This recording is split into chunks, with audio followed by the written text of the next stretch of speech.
Hey guys, so I'm going to be showing you how to stop receiving message requests. First, you enter the Instagram application.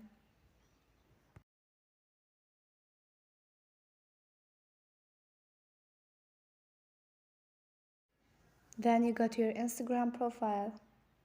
You click on the three lines up here.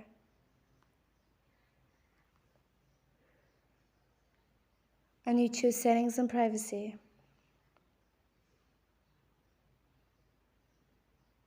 You go to messages and story replies. You go to message contacts. You click on your followers on Instagram. And you press on don't receive requests.